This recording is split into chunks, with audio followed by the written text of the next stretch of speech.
Hello, hi, mabuhay. Welcome back. This is already part 4 of showing you the different art supplies and materials that I have. This is of course in celebration of the Philippine National Arts Month this February. So for this video, I am going to show you the different watercolor papers and sketchbooks that I have and I use when I'm doing my paintings. Okay? This one, it's watercolor postcard actually. So gamay lang siya. Everything I have here, I bought this from Shopee. This is my first painting ata sa using gouache. Ayan. So this is my gouache painting. Demon Slayer. Medyo mga gouache painting ko. Medyo pa sa likod. May watercolor painting. Ano siya? Babae. O, diba? And this one, medyo censored. But it's art, diba? Wala kita naga-censor sa art. Ay, medyo pa. So sa plaza, bala dyan nga picture. Mag-picturean ko ang lamp natin sa plaza. Tapos artertihan ko lang. Watercolor paper man dyan from Canson. 4 inches by 6 inches. So watercolor paper, tana, o mga loose. And so, puro pa dyan wala magamit. Another, naka-tin can. So, mga postcards, tana. So, mga postcard na watercolor postcard. So, sa piyak na kasay dyan, nakurama painting. So, dyan, Paul Rubens. 20 sheets, 300 GSM. Kang mga colors. Ayan. Hala ka duro. So, kadaan na ka dyan. Caddy watercolor paper. A4 ang size. 3 sheets. Ay, hala. Namita na. Hindi tanang usual nga daw process. Giga paper. Though handmade, guro dyan nga watercolor paper. Hindi dyan. Again, this is Caddy watercolor paper. A4 size. But last natin nga loose watercolor paper. Amo dyan. So, nagamit ko rin ng iban for swatching. Another paper, gaging gamit ko pang swatch. Dyan kang Kuretake. Kuretake ko nga watercolor. Sala ka namin, galing kang color kang Kuretake. Oh, nagawa ko dyan magamit ka, man. And this is another swatch. Kang Miya Gouache nga 56 colors.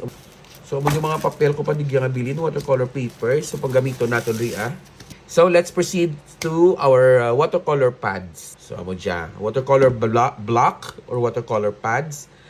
So, block ta na. Kaya nakaano ta na. Do may glue ta na digya. So, hindi mo ta na makakas-kakas unless takson mo gidigya. So, this one loose, nagamit ko rin dyan. Adyagin painting ko dyan sa hospital. Hospital si nanay. So, another gouache painting. So, ang nakapad ta na. Pero kung tapos mo painting, gusto mo kakson, ang mo dyan gamiton mo. Gamiton natin ang palette. So, example, may palette, So, may buho dyan Nan. Pero the rest, naka-glue or naka-paste. So, ano mo lang, amon mo lang karaonan. Nan. Makakas lang tanara dayon. Kaksuno natin para masampulan ko kamo. And dyan! Ayan na, loose na siya. So, this one is a new space. Fresh, rumanta na nga, page for painting. So, mo dyan nami sa black kay, so, flat gid ba lang imo nga madrawingan or mapaintingan. Flat ta na, hindi budlay magpainting. Ayan, sige. Another is, I think amo dyan pinaka-favorite nga brand. Pinakamahal man ata nga brand. Isa sa mga pinakamahal nga brands kang watercolor papers. Ang Arch or Arches. This is cold press. Kung cold press gani, hindi tanap tama ka pino. Do may black, do may garas-garas pa na. So, 300 GSM. So, grams per square meters. So, usually, amo dyan pinakadamol nga watercolor paper, 300 GSM. Amo dyan usually ginagamit. I don't know kung may mas damol pa, pero amo dyan pinaka mas preferred. 100% pure cotton, 20 sheets. So, nabuinan ko rin dyan. May mga na-painting ron ako gamit kang amo dyan nga papel, pero medyo mahal dito na dyan papel, medyo pricey, pero damol pa na. So, kaduro pa ko pwede magamit. Next is Bauhong. Bauhong Artist Watercolor Paper. 100% pure cotton, manta na. Kaya mas preferred naton o mas nami sa watercolor ang 100% cotton. Kaya lain ang quality kang imo painting. Next is another by Bauhong. It's Academy Watercolor Paper Pad. So, kakay na, this one is Artist Watercolor Paper. Do mas high quality ta na kumpara sa Academy. Like the paints, may dyan na student grade, may artist grade. So, sa papel, amo man, this is the artist grade. Amo diyang student grade. And that's why they call it Academy Watercolor Paper. This is also by Bauhong. Hindi ta na cold pressed, hot pressed ta na. So kung hot pressed, pino ta na, wala ta gagaras-garas. So mas nami ang details kang imo painting kung hot press kay mas maano mo ta na, mga gagmay nga details mas nami ta na sa smooth. Next is potentate. Diya wala pa dyan gumagamit. Ano nagamit ko ron? Okay. So may mga tabon-tabon pa. Ano siya lang? Oh, kilala nyo dyan? Kilala nyo dyan, guro. Pero, syempre, hindi pa perfect pagka-paint ko.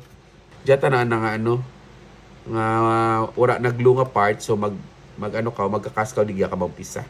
5 ka watercolor pads. Tanan. Pinakauna, ako guro ng sketchbook nga, na bakal. This is it. May number 1 pa, oh. First sketchbook ko, gid. Ayan. So, ako ka na nagsulat-sulat, nag-drawing dyan. So, ako dyan sa sketchbook, do notebook type ta na, naka-bind ta na.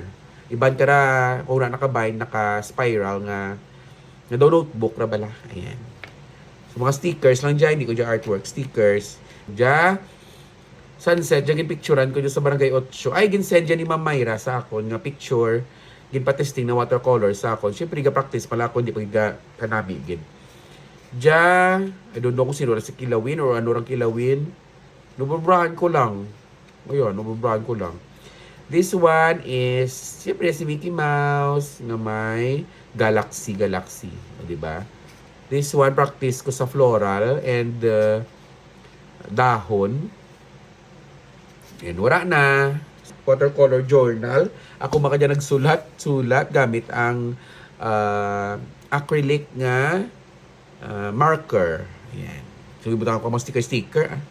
So, mas duro, mas gamit ko dyan gawa ko para to sa una.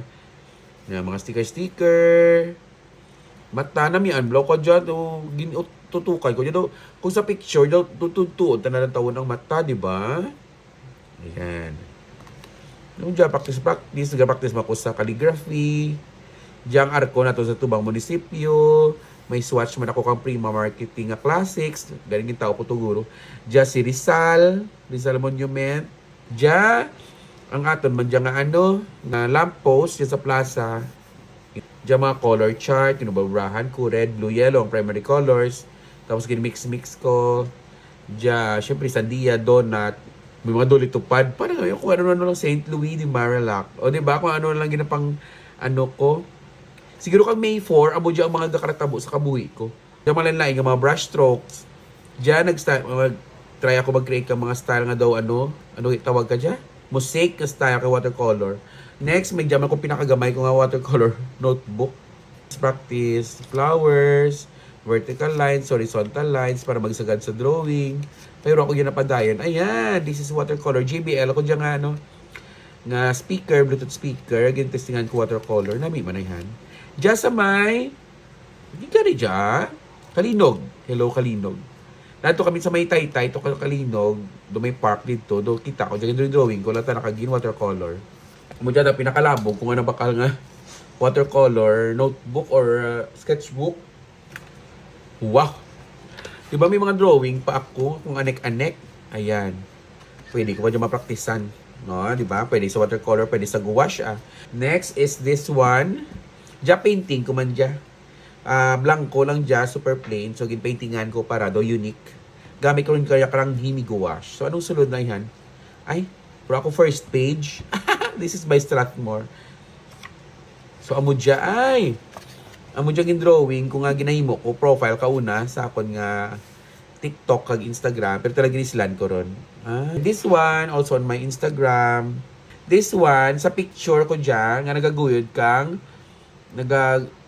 kang ayam, kang husky sa Binaliwan Mayor. So, shout out kay Leia sa Binaliwan Mayor sa husky. I-picturean ako, tapos try ko nga i-sketch kag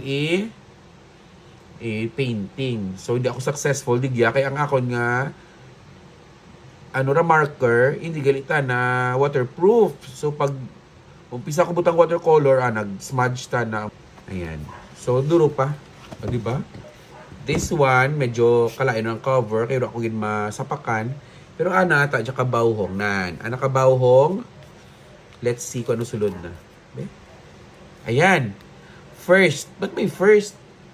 March 26, 2022. First artwork for this sketchbook. I don't know. 2022 kin bakal. Hala, mo dyan ako nyagin, watercolor. O diba, do Filipiniana, nga nigra, nga ati. Diyos ko. Ay, gindara ko dyan pagpapalawan namon. Nan, going to, gipatitiket, ginano ko pa doon drawing ko pa kagin. Gin watercolor. Ililo to Manila, tapos Manila to Palawan, amo dyan siguro. Tapos this one, Chowking, Puerto Princesa. Ay, kanami, galing, no? Mga dumay mo siya diary mo bro art kung di ka madto ay kanami sige bitis tingnan ko dyan biliwat pero lang ang practice mo color dyan Jollibee van Jollibee Palawan dyan ako nga boarding pass mo diba yeah dyan kinubra ko dyan kang sa hospital papagyapon si nanay diba kita dyan sa akong Instagram this is apricot ata nga fruit June 23 sa hospital ka dyan sa nanay ginbol ko dyan sa Pinterest ang mga pictures kagin sunod dyan tulips. And last one. Ginsensa ko dyan ni Mami Susie Saldivea nga nakatanom. Gintestingan ko watercolor. Garing natamaan ko ka detail. Nagsururubrata na sa dapat dito. Dapat daw light lang. O, diba? Mami Susie, shout out. Susie Saldivea Alcala. Nagalit si Mami Su. And last ko nga watercolor sketchbook. Also by Bauhong. Dyan green. Kwanja. Cold press, so may mga rough pa ta nga surface. Jabaw hong bag-o gawa ba? So fine na surface, this is hot press. Sige, check natin. May drawing na. Wala pa! Ay! Diyos ko, super bag-o may na. Wala pa gid man. So this is the latest sketchbook. Buhay ko rin dyan bakal, pero wala ko lang matandog. So let's see kung ano ang mga pwede natin pang drawing dyan kariya. And another one, may gintaong gali sa akon si Ryan. Dali lang, buloon ko. This one. Amo diyang pinaka-latest. Actually, gintaong na dyan sa ako. Kay pinangayo, kay pinilit ko, kapangayo. Kay first of all, namian ako kay The Little Prince. So, favorite ko lang Little Prince. Ang nga story. And, very unique kay puro black tanaan na nga papel. So, nami, dyan ka mag drawing, no? Black surface, i-try natin. Pero siyempre sa kaduro ka, ako yung sketchbooks, uri ko pa dyan guro madrawingan. So, samtang wala pa, thank you, gali kay Ryan. Yan Adam, shout out. Kay Yan Adams, ayan. Thank you yan sa pagtao sa akon. Tawan ko gidya time tanan, ano. And, special edition. This is not watercolor paper. This is actually a postcard, Pantone postcard, nga very trending, dyan kauna, kang nag-umpisa, nag-viral, gidya ang amo dyan nga challenge. So, na medyo naurihin ako sa challenge. So, this is made of, this includes 100 postcards, Pantone postcards, and kada postcard, gina-paintingan gamit ang gouache. Okay, or kung pwede man acrylic or marker, kung ano gusto mo. Siyempre, ang sa trend, gouache abing ginagamit. So, pulo ron ang nagamit ko kadya. Amo dyan mga lain-lain nga colors. Gin-reshuffle ko rin dyan, so i-reshuffle ko liwat. Duro pa. Pulo pa lang dyan nagamit ko.